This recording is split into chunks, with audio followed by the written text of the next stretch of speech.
student of Global International School. We make the project. The name of this project is sustainable farming. म्हणजे वर्षानुवर्ष चालणाऱ्या शेतीला sustainable farming म्हणते. त्याच्यामध्ये आपण 4 लेअर केली आहे.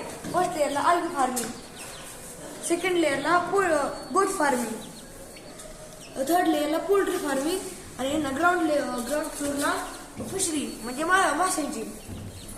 अलगीचे 2 प्रकार असतात, ब्लू ग्रीन अलगी आणि स्पिरुलिना अलगी. आणि गोट फार्मिंग, गोट जे खात्यात चारा त्यांचे वेस्ट मटेरियल तसं खाली पडून ती कोंबड्या खात्यात आणि कोंबड्यांचे वेस्ट मटेरियल खाली पडून माशामध्ये जातं. म्हणजे मासं ती कोंबड्यांचे वेस्ट मटेरियल खात्यात म्हणजे सगळं रिसायकल मेथड होतं, म्हणजे काहीच वेस्ट जात नाही. म्हणजे आपण पिल्ल 100 आणलंय म्हणजे एक पिल्लू आपल्याला 40 रुपयाला भेटलं, म्हणजे यांचा डिस्काउंट लावून 4000ची पिल्ल आहे. आणि गोटमध्ये आम्ही 10 फिमेल आणले आणि 1 मेल आणले. तर इथं आपण व्हर्टिकल फार्मिंग केलेली आहे. तर हे जे आपण फिशरी मधलं पाणी आहे ते आपण व्हर्टिकल फार्मिंग साठी वापरतो.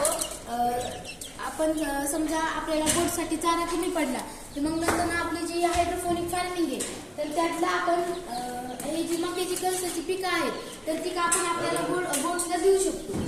आणि शेळ्यांसाठी खाण्याची अजून कमतरता पडली तर मंडीमध्ये हॉटेलमध्ये जी काही वेस्ट मटेरियल तिथून आपण आणायचं आणि गोट त्यांना द्यायचं, म्हणजे ह्याच्यामध्ये काहीच वेस्ट जात नाही.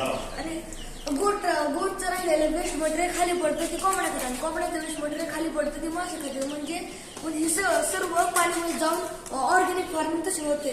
आपण ऊसाला कोंबड खत देतो त्यामुळे ऊसाची वाढ होते, तसेच यांचं वेस्ट मटेरियल पडून ऑर्गॅनिक वॉटर होतं आणि ऑर्गॅनिक वॉटर आम्ही तसंच हायड्रोपोनिक फार्मिंग म्हणजे व्हर्टिकल फार्मिंग यूज करतो.